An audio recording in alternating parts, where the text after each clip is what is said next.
Hello students, goodwill classes में आपका बहुत बहुत स्वागत है।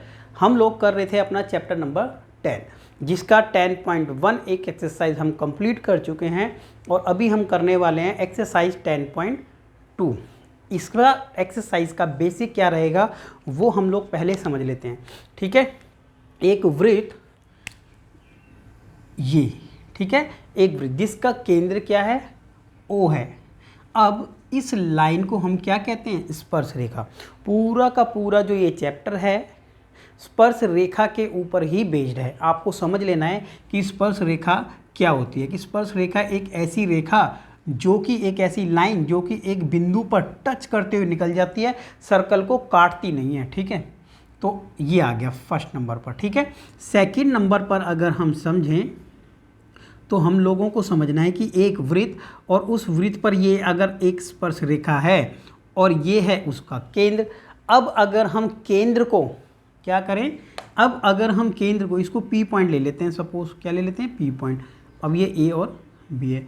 अगर हम इस केंद्र को इस पॉइंट P से मिला देते हैं तो होता क्या है कि यहाँ पर एक एंगल 90 डिग्री बनता है। ठीक है, एंगल कितना बनता है, 90। अगर ये 90 है तो ये भी 90 होगा। इसका मतलब ये हुआ कि OP परपेंडिकुलर है। ठीक है, OP क्या है, लंब है AB पर। यही मतलब हुआ इसका, राइट, कि OP AB पर लंब है। तो ये बात हो गई दूसरी। और बच्चों तीसरी बात जो आप लोगों को ध्यान रखनी है वो ये है कि एक वृत्त के बाहर कोई पॉइंट P है तो इस P पर, इस P वाले बिंदु से इस सर्कल के ऊपर आप स्पर्श रेखाएं खींच सकते हैं। कितनी स्पर्श रेखाएं खींच सकते हैं, ट्राई कीजिए कितनी खींच सकते हैं।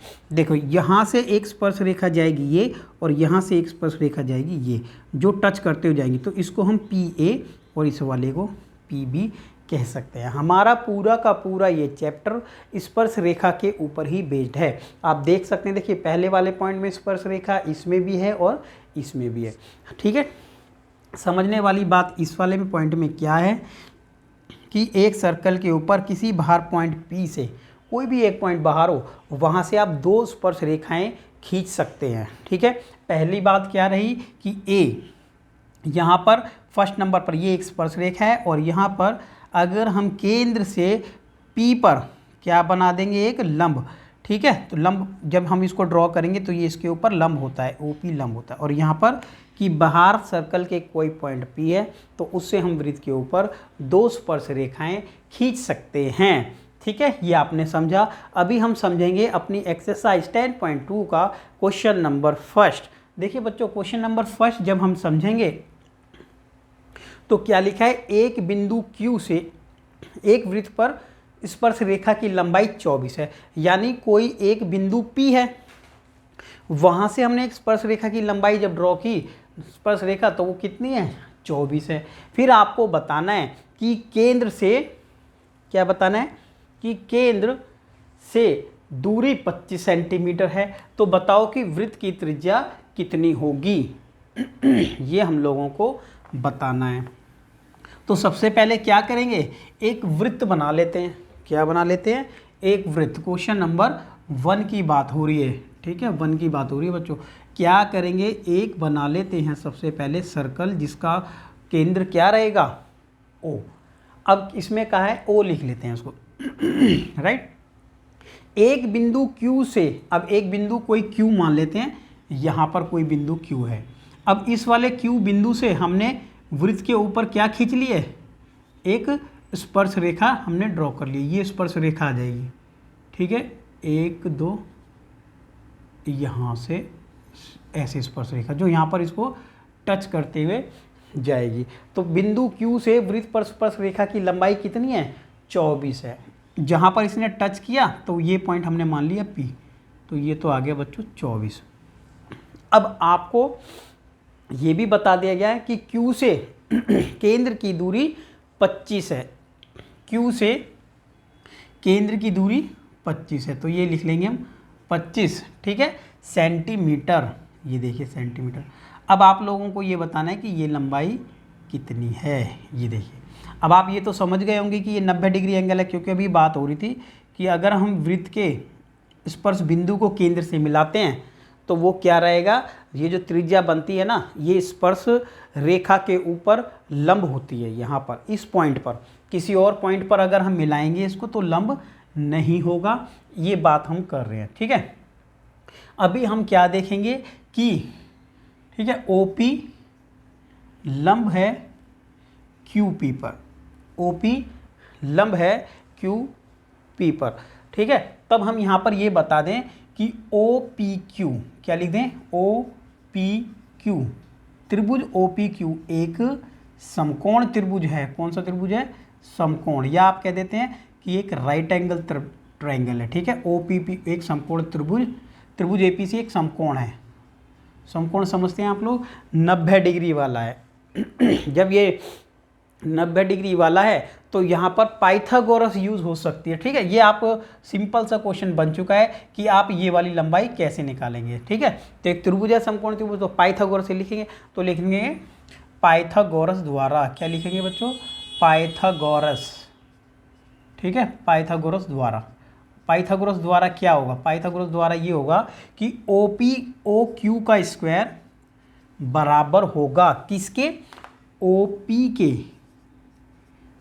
प्लस में बराबर होगा QP के स्क्वायर के।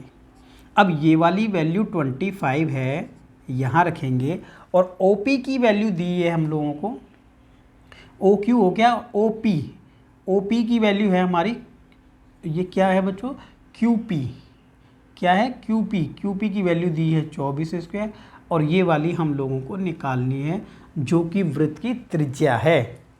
ठीक है, अब इसकी वैल्यू आप आराम से निकाल सकते हो। कैसे निकालेंगे, 25 का स्क्वायर करें 625 आता है, राइट, और 24 का स्क्वायर कितना आता है, 576 होता है। अब OP को छोड़ेंगे यहाँ पर और ये उधर ले जाके माइनस कर दो, इक्वेशन है क्योंकि उधर जाके जैसे ही माइनस होगा ये, ठीक है, लिख देते हैं एक स्टेप कि माइनस करते हुए दिखा दिया है।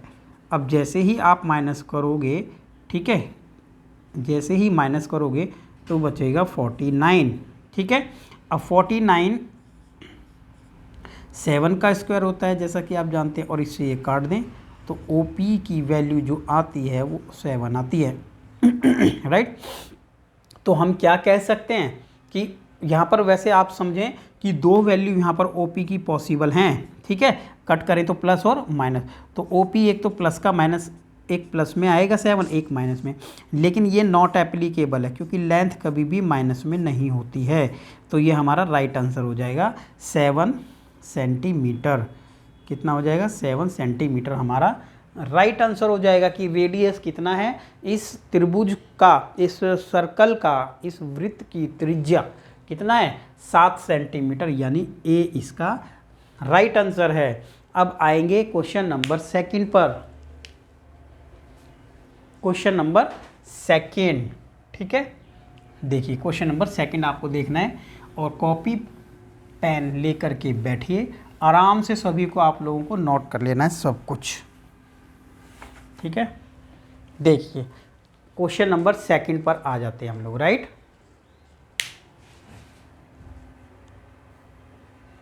ठीक है, अब हम देखते हैं क्वेश्चन नंबर 2। जब 2 नंबर क्वेश्चन की बात कर रहे हैं हम लोग, तो देखो क्या लिखा है, आकृति 10.11। ठीक है, ये जो दी हुई है, यदि TP, ये दिया हुआ है TP, ठीक है, और TQ केंद्र O वाले वृत्त पर दो स्पर्श रेखाएं हैं। वैसे तो आपको पता चला होगा कि दोनों अगर ये स्पर्श रेखाएं तो ये वैसे बराबर होंगी, राइट, और इस प्रकार है कि POQ 110 है। ये भी बता दिया है कि ये जो दो एंगल बन रहा है ना, ये वाला, वो कितना डिग्री बनता है, 110 डिग्री का एंगल बनता है। अब आपको ये बताना है कि PTQ किसके बराबर है, PTQ यानी PTQ एंगल ये कितना होगा।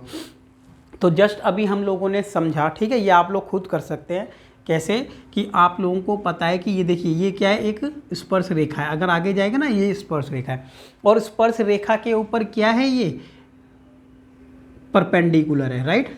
आपने देखा कि स्पर्श रेखा है, ये स्पर्श रेखा है, और स्पर्श रेखा के ऊपर केंद्र से अगर हम त्रिज्या को यहाँ पे ड्रॉ करते हैं, यहाँ से मिलाते हैं, 90 डिग्री एंगल बनता है। वही चीज़ है, सेम 90 डिग्री एंगल। और ये भी कितना है, सेम वही चीज़ यहाँ पर भी है, तो ये भी 90 होगा। तो आप देखें वैसे ये एक PTQO एक क्या बन जाता है, चतुर्भुज, 4 भुजाओं वाला क्वाड्रिलेटरल है, राइट। अब जब 4 भुजाओं में से 3 एंगल तो आपको दे दिया, कैसे, ये 90 डिग्री, ये 90 डिग्री और ये 110 डिग्री। अब आपको पता है ना कि चतुर्भुज के चारों कोणों का योग कितना होता है, चारों कोणों का सम कितना होता है, 360 डिग्री। कितना होता है, 360, सारे को ऐड करेंगे 360। तो ये कितना डिग्री होगा T, ये आप लोगों को कैलकुलेट करना है खुद, ठीक है। सिर्फ इतना पार्ट है कि ये आपको T की वैल्यू खुद कैलकुलेट करनी है कि कितना एंगल ये होगा, और कमेंट सेक्शन में बताना है, ठीक है, और प्रॉपर तरीके से इसको कर लेना है, ठीक है। उसके बाद आएंगे अपने क्वेश्चन नंबर 3 पर, राइट। क्वेश्चन नंबर 3 नंबर देखते हैं बच्चों, ध्यान से समझते हैं। क्वेश्चन नंबर 3, ये देखिए 3 नंबर पे आ गए हम लोग, राइट। थोड़ा सा नीचे कीजिए, बस। क्या लिखा है बच्चों, क्वेश्चन नंबर 3 में, यदि एक बिंदु P से केंद्र वाले वृत्त पर PA और PB, क्या लिखा है देखो, कि यदि किसी एक बिंदु P से, एक बिंदु P हो गया, O केंद्र वाले वृत्त पर P और PB दो स्पर्श रेखाएं खींची गई हैं बाहर से, राइट। तो परस्पर 80 डिग्री पर झुकी हुई हैं। अब आपको बताना है कि POA कितना होगा, ठीक है। तो वैसा क्वेश्चन एक आपने किया तो से उसमें फिगर बना के दे दी गई थी। अब ये क्वेश्चन आ जाता है 3। अब आप लोगों को ये समझना है, देखिए ये हो गया केंद्र सेंटर वाला, ठीक है, O केंद्र वाला भी, और P बिंदु से ये आ गया बिंदु P, ठीक है। इस बिंदु P से एक रेखा ये खींच दी हमने, और एक रेखा और दूसरी खींच दी PB, ये हो गया PB, राइट, PA, और ये हो जाएगा PB। 80 डिग्री पर स्पर्श रेखाएं झुकी हैं, तो ये कितना हो जाएगा, 80 डिग्री। आप लोगों को क्या बताना है, POA कितना है, ये O है ना, तो POA कितना होगा ये आप लोगों को बताना है, यहाँ से लेकर यहाँ तक, ये आप लोगों को बताना है, ठीक है। अब कैसे इसको करेंगे वो समझ लेते हैं एक बार। देखिए सबसे पहले हम इसको यहाँ से मिला लेंगे, यहाँ से मिला लिया। अब आप लोग ध्यान से देखें, POA कितना एंगल पूछा गया, POA सिर्फ और सिर्फ पूछा गया है ये वाला एंगल कि कितना डिग्री होगा, ठीक है, ये एंगल कितना डिग्री होगा। तो देखिए कैसे आप बताएं कि वो एंगल कितना होगा। मैं पहले आपको बता देता हूँ हिंट कि यहाँ पर बच्चों ये वाला एंगल होगा 90 डिग्री, सही बात है कि ये 90 डिग्री होगा। अब ये 90 डिग्री होगा ना, और ये वाली लाइन जो होती है, ये क्या लाइन है, इन दोनों एंगलों को बराबर कर देती है, राइट। क्योंकि क्यों बराबर कर देती है, क्योंकि ये जो त्रिभुज है ना ऊपर वाला और ये नीचे वाला, ये दोनों त्रिभुज आपस में एक जैसे त्रिभुज हैं, यानी कैसे त्रिभुज कहते हैं इनको, सर्वांग सम हैं। क्या है ये, सर्वांग सम, यानी ये वाला ब्लैक वाला, और अगर मैं नीचे दूसरा कलर कर देता हूँ तो रेड वाला कर देते हैं उसको, ठीक है, ये रेड, ये दोनों त्रिभुज कैसे हैं, सर्वांग सम है। सर्वांग सम है तो मतलब एक जैसे, जितना एंगल ये उतना ये, तो टोटल 80 है तो ये 40-40 हो जाएगा, ये 90 है तो ये भी 90 होगा वैसे तो, ठीक है। तो ये दोनों त्रिभुज क्या बना देंगे हम, एक जैसे सर्वांग सम कर देंगे, राइट। तो आप समझ जाना कि ये 40 है और ये यहाँ पर 90 है, तो 40 और 90 कितना होता है, 130 होता है। कितना होता है, 130। तो ये वाला हम निकाल सकते हैं वहाँ से, ठीक है, ठीक है। 40 और 90 कितना था, 40 तो ये और 90 130, और ये निकल जाएगा कितना, 50। तो 50 आंसर है इसका, ठीक है। आंसर ये कैसे करके दिखाओगे आप लोग इसको, तो ऐसे लिख लेना इसको कि त्रिभुज ये जो है ना, त्रिभुज ABC में, ठीक है, आकृति ऐसे लिख लेना पूरा। पहले आकृति में जो हमने आकृति बनाई है, इस आकृति में त्रिभुज, ठीक है, आकृति में क्या बल लिखें, त्रिभुज APO और आकृति में त्रिभुज APO और BPO, क्या लिख लें, BPO, ठीक है। आकृति में इन दोनों आकृति की बात हो रही है, राइट। इन दोनों में क्या है, दोनों की 3 चीज़ों को बराबर कर देंगे, राइट। आपको याद होगा सर्वांग सम किस तरीके से करते थे, ठीक है, सर्वांग सम किस तरीके से करते थे क्लास 9th के अंदर, कॉन्ग्रेंट किस तरीके से करते थे वो। तो देखें इस वाले में तो PA, इस वाले त्रिभुज की PA, और इस वाले त्रिभुज की पी बी बराबर है। क्यों बराबर है, रीजन बताएं। रीजन है वृत्त के बाहर बिंदु P से, ठीक है, वृत्त के बाहर बिंदु से वृत्त पर खींची गई रेखा है, ठीक है, सीधा लिख दो, बाहरी बिंदु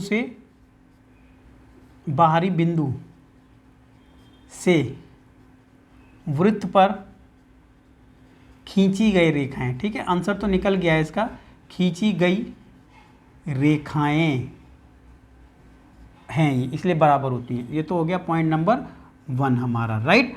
अब सेकंड पॉइंट क्या कर सकते हैं, सेकंड पॉइंट कर लें कि AO बराबर है BO। क्यों बराबर है, ये सेकंड है, बराबर है, दो चीज़ बराबर होगी, तीन चीज़ें बराबर करनी पड़ती है ना सर्वांग सम में, ठीक है, S S S आप लोगों को याद होगा।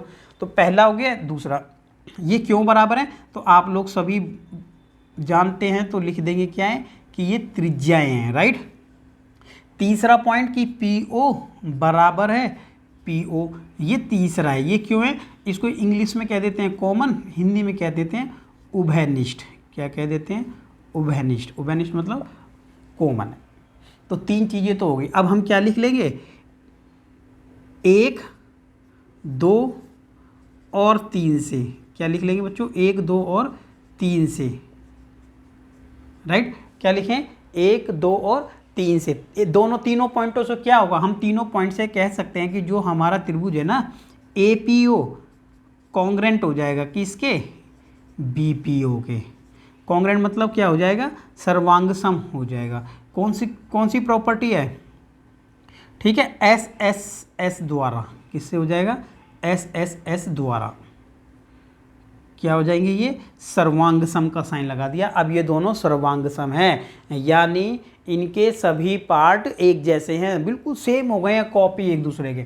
अब सेम कॉपी हो गए हैं तो यहाँ पर हम कह सकते हैं क्या कि एंगल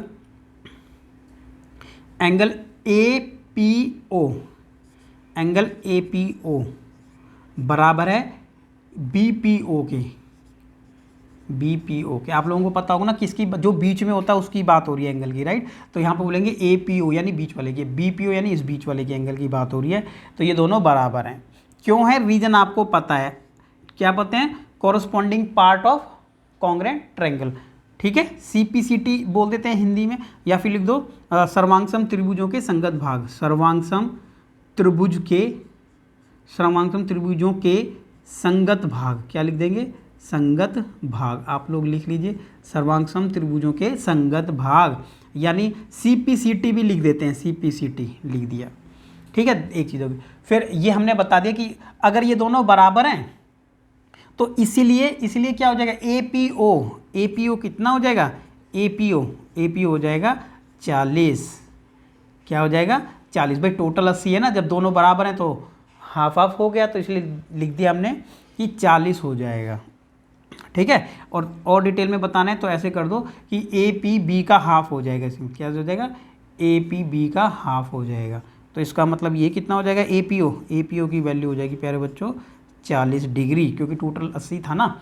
अच्छा, एंगल A कितना है, एंगल A यानी PAO, एंगल PAO बराबर कितना है, 90 डिग्री। ऐसा क्यों है कि ये 90 डिग्री है, ऐसा इसलिए है क्योंकि आप लोगों को पता है हमारी जो थ्योरम है ना उसके अकॉर्डिंग, ठीक है, जो हमारी थ्योरम है 10.1 है उसके अकॉर्डिंग। तो हम क्या लिख सकते हैं कि स्पर्श रेखा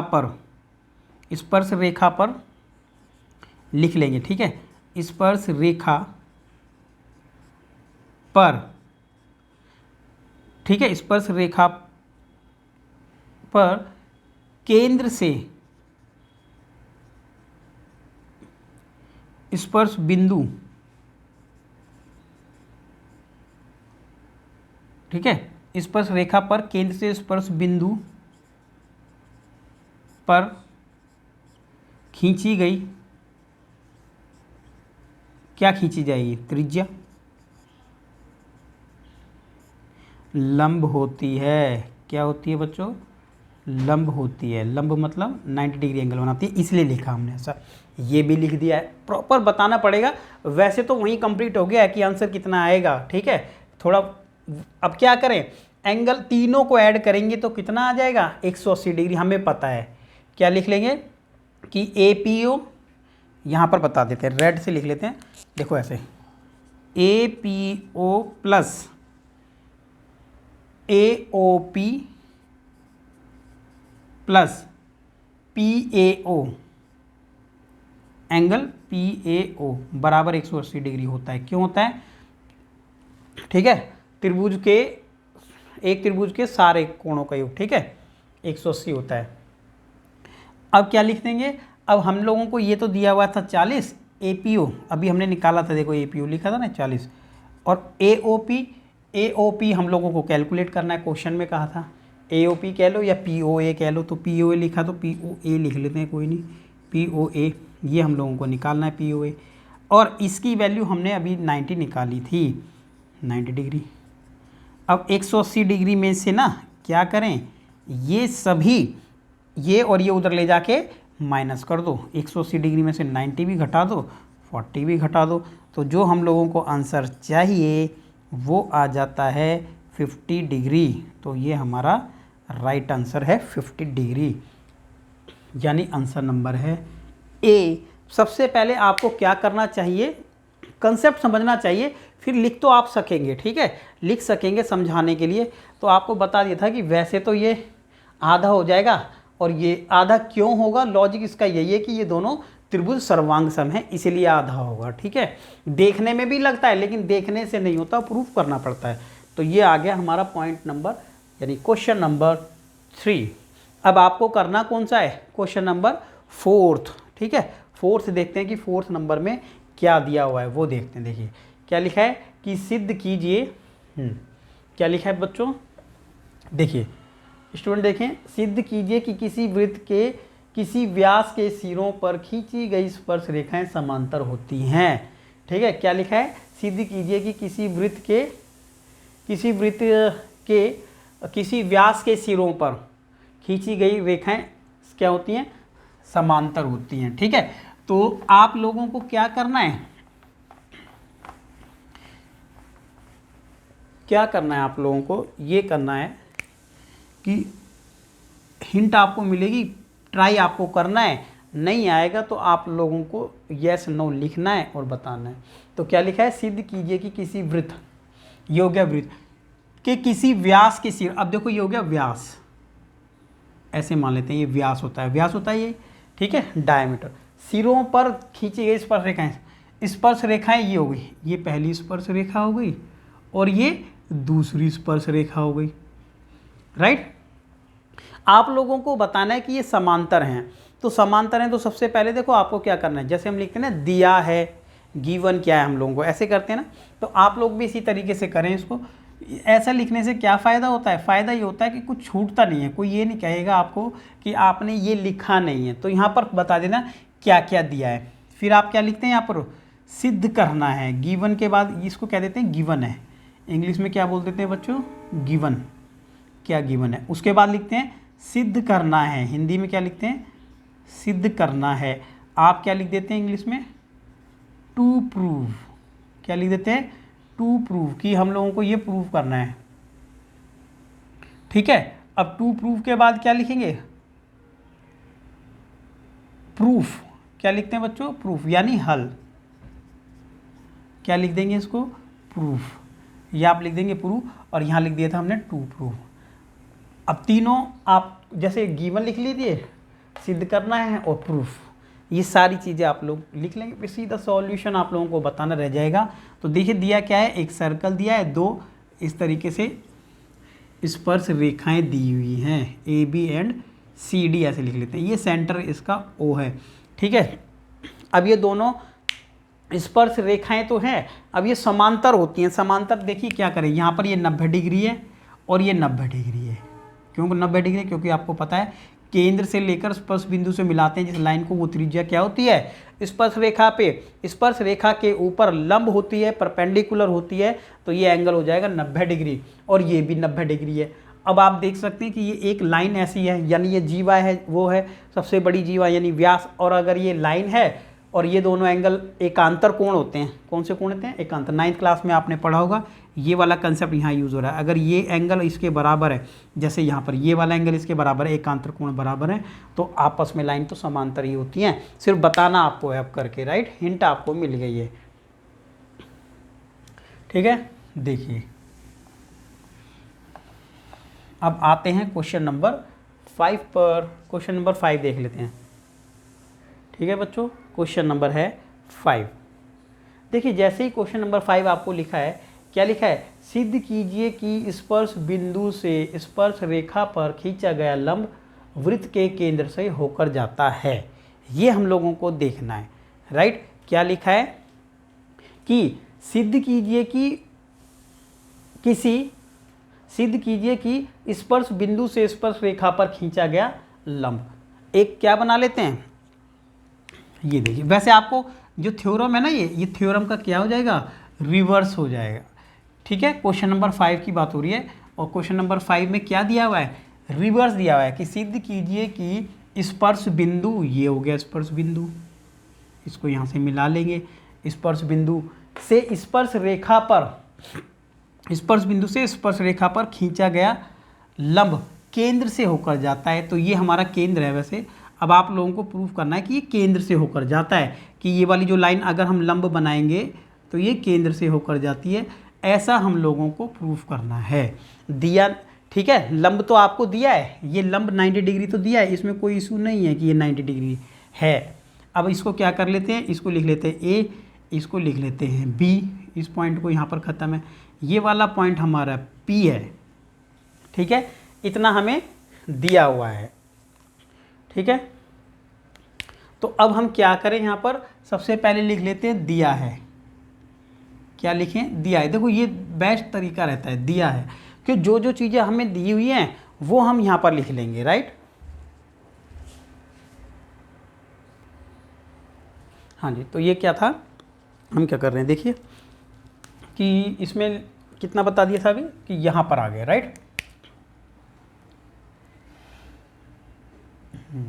ये हमने यहाँ पर एक लाइन और ऐसे ड्रॉ कर ली है, राइट, यहाँ पर,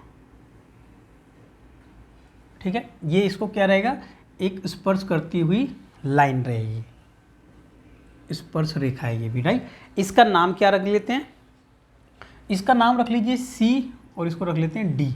ये भी पॉइंट है कोई, पी क्यू लिख लेते हैं इसको, और ये सेंटर इसका हो जाएगा ओ, ठीक है। अभी आप लोगों को पता है, ठीक है, ये हम लोगों ने लिख लिया है। पहले हम क्या कर ले, दिया है लिख लेते हैं क्या है, ठीक है। हमें सिर्फ दिया जो था वो लिख लिया हम लोगों ने, राइट। देखो दिए में क्या लिखा है हमने कि ए बी एक स्पर्श रेखा है, ठीक है। ए बी एक स्पर्श रेखा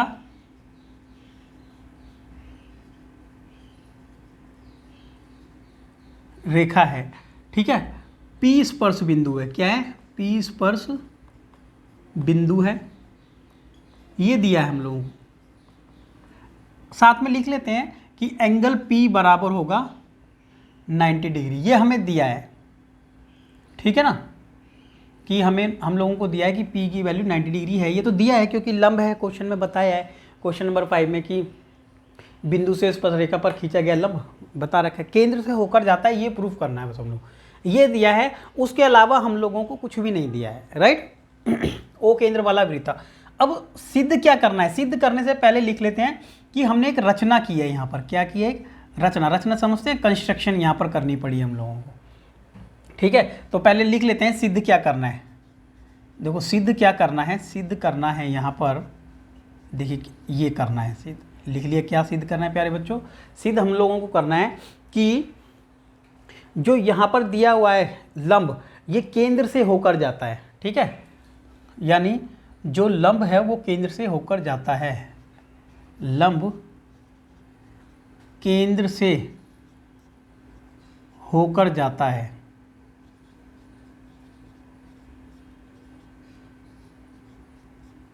ये कैसे दिखाएं इसको कि केंद्र से होकर ये जाता है, ये हम लोगों को देखना है। यहाँ मेन समझने वाली बात यही है। इसके लिए एक काम करा हम लोगों ने, क्या, रचना। हमें दिया नहीं था, हम लोगों ने इसको किया है, कंस्ट्रक्ट कहते हैं ना, कंस्ट्रक्शन किया है हम लोगों ने। तो ये कंस्ट्रक्ट हमने खुद किया है। यहाँ पर क्या लिखा कि CD वृत्त पर स्पर्श रेखा होगी। ठीक है, CD वृत्त पर स्पर्श रेखा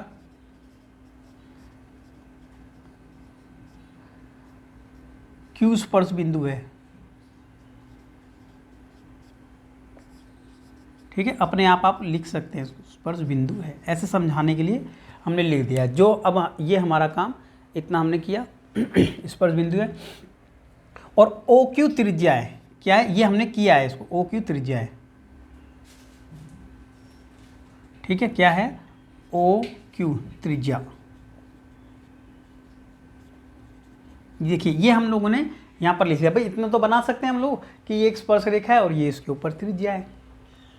ठीक है, अब देखिए यहाँ पर क्या है, आप समझने की कोशिश कीजिए कि ना, देखो जब ये एक स्पर्श रेखा है और ये त्रिज्या है, ये तो हम लोगों को पता है कि ये त्रिज्या है, और त्रिज्या तो केंद्र से जाती है, ये भी हम लोगों को पता है कि ऊपर वाली लाइन क्या है, स्पर्श रेखा है और ये इसके ऊपर त्रिज्या है, और वो तो ठीक है क्या होती है, त्रिज्या केंद्र से होकर जाती है।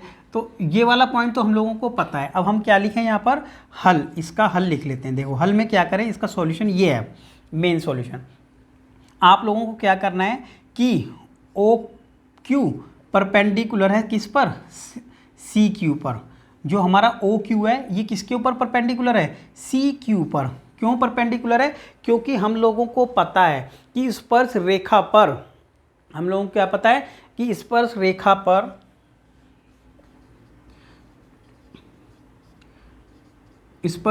पर यानी ठीक है, स्पर्श रेखा पर केंद्र से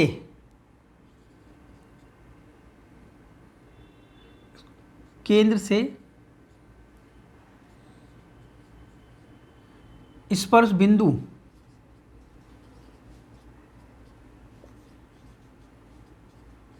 को मिलाने वाली त्रिज्या लंब होती है। क्या होती है, लंब होती है, वो सीधा लिख दिया यहाँ पर। ठीक है, जो हमारी थ्योरम भी है। क्या लिखा है, स्पर्श रेखा पर, ये होगी स्पर्श रेखा पर केंद्र से स्पर्श बिंदु को मिलाने वाली जो त्रिज्या है ना, वो लंब होती है। राइट, तो ये हमने लिख दिया। इसलिए लंब होती है तो ये तो हमने बता दिया कि 90 डिग्री, ये दोनों लंब है, ये रीजन भी दे दिया है। तो इसका मतलब हुआ क्या कि एंगल जो है ना CQO, कौन सा, CQO बराबर होगा 90 डिग्री। कितना होगा, बराबर होगा 90 डिग्री। ये हमने यहाँ पर लिख लिया है। ठीक है, साथ में अब हम एक लाइन और ड्रॉ कर लेते हैं यहाँ पर, ये वाली। क्या कर लेते हैं, ये वाली लाइन एक और हम यहाँ पर ड्रॉ कर लेते हैं। अब देखिए इससे क्या फ़ायदा रहेगा, आप मुझे बताएं कि ये दोनों जो लाइन है ना, ये आपस में पैरेलल हमने ड्रॉ किए हैं। ठीक है, ये हमारी रचना में ही है। हमने क्या लिख लिया, OR, क्या लिख लिया, OR नाम लिख देते हैं कि OR पैरेलल टू CQ। ये हमने रचना में अपने लिखा है, OR बराबर है, पैरेलल है CQ, ये दोनों आपस में पैरेलल है। अगर ये पैरेलल हैं तो आप लोगों को पता होगा कि ये अगर 90 डिग्री है तो ये दोनों लाइनें पैरेलल है, तो ये वाला एंगल भी कितना होगा, 90, क्योंकि दोनों का सम कितना होता है, 180 डिग्री होता है। कौन सा है, इंटीरियर अपोजिट एंगल। ठीक है, शीर्षक विमुख कोण भी बोलते हैं इसको। राइट, इंटीरियर अपोजिट एंगल लिख लिए हैं। राइट, तो क्या लिख लेंगे प्यारे बच्चों कि CQO, ठीक है, CQO एंगल प्लस दोनों को सम करेंगे तो ROQ बराबर कितना हो जाएगा, बराबर हो जाएगा 180 डिग्री, क्योंकि इन दोनों को ऐड करके कितना आता है, आमने सामने के जो एंगल होते हैं। ठीक है, तो कितना हो जाता है, ये अंदर लाइन बराबर हो तो 180 डिग्री। अब हम लोगों को ये वाली वैल्यू तो 90 दी है, अभी हमने देखा कि ऊपर 90 दी हुई थी, COQ 90 डिग्री, तो प्लस ROQ की वैल्यू कितना हो जाएगी, ये भी 180 डिग्री अभी। और जैसे ही माइनस करेंगे, माइनस कर दें तो 90 डिग्री आ जाएगी वैल्यू, कौन सी वाली, ये वाली भी। ठीक है, अब ROQ 90 डिग्री आ गया है। ठीक है, अब जब ये 90 डिग्री आ गए तो आप लोगों को ये तो क्लियर है कि ये वाली जो लाइन है ना, ये ठीक है, ये 90 डिग्री है, तो ये वाला एंगल कितना होगा, क्योंकि ये एक सीधी रेखा है। क्या है, ये एक सीधी रेखा, तो ये वाला एंगल कितना डिग्री हो जाएगा यहाँ पर, ये वाला एंगल भी कितना हो जाएगा, 90 डिग्री ये हो जाएगा। तो हम यहाँ पर बता देंगे कि आर ओ और ये पी, आर ओ पी, ठीक है, आर ओ पी प्लस में आर ओ क्यू बराबर कितना डिग्री हो जाएगा, 180 डिग्री। ठीक है, क्यों, क्या बोलेंगे इसको, लीनियर पेयर। ठीक है, ये क्या है, लीनियर पेयर है। ठीक है, रैखिक युग्म हिंदी में लिख लेंगे आप। तो अब ये वाली जो लाइन है ये 90 डिग्री दी थी हमें, ठीक है, कौन सी वाली, ये एंगल 90 डिग्री है, तो इसको लिख लेंगे 90 डिग्री। और आर ओ पी यहाँ से भी निकाल लेंगे हम कि आर ओ पी की वैल्यू भी कितना हो जाएगी, 90 डिग्री, घटाने के बाद कितना हो जाएगा, 90 डिग्री, कि ये भी एक 90 डिग्री है। ठीक है बच्चों, आप लोगों को ये समझ आ गया होगा कि ये 90 डिग्री है। अब आप यहाँ से देखिए ये वाली बात समझ सकते हैं कि ये जो, जब ये 90 डिग्री है और ये, ठीक है, तो ये क्या हो गया, एक रेखिक युग्म बनाया था, तो इसका मतलब OP एक सरल रेखा है। क्या है, QOP, इसलिए QO एंड P एक सरल रेखा है। क्या है, एक सरल रेखा है। ये देखिए क्या है, ये एक सरल रेखा है।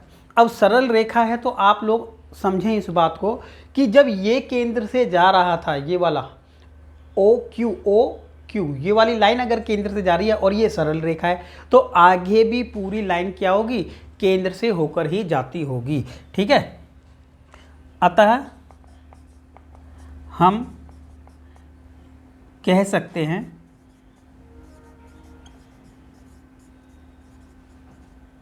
कि, ठीक है, क्योंकि ये भी पूरी एक लाइन ही हमने प्रूव कर दी है। ठीक है, पूरी एक लाइन है, तो हम कह सकते हैं कि POQ एक रेखा है और केंद्र से गुजरती है।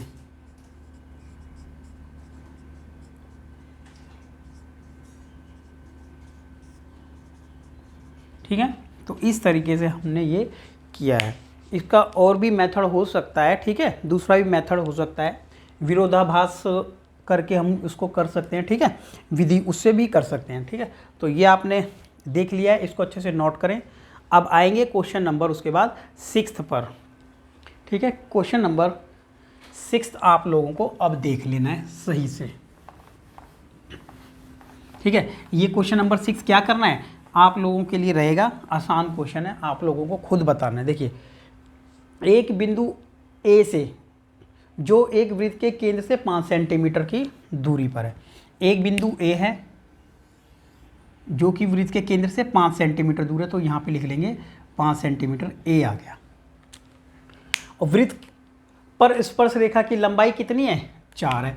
अब यहाँ से ऐसे बना लेते हैं इसको, ये तो 5 था, तो ये स्पर्श रेखा जाएगी यहाँ से टच करती हुई, तो ये हो जाएगा 4 और ये वाली लाइन थी 5। ठीक है, ये कितना था, 4, राइट। अब वृत्त की त्रिज्या क्या है आप लोगों को बताना है, क्योंकि ये पार्ट पहले भी हो चुका है।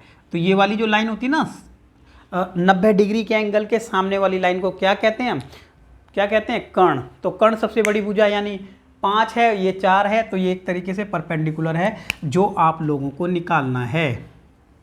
ठीक है, तो ये आप लोगों को आंसर कमेंट करके बताना है। ये इजी क्वेश्चन है कि आंसर कितना आएगा, राइट। तो अभी हमारा ये पार्ट हो जाता है ख़त्म।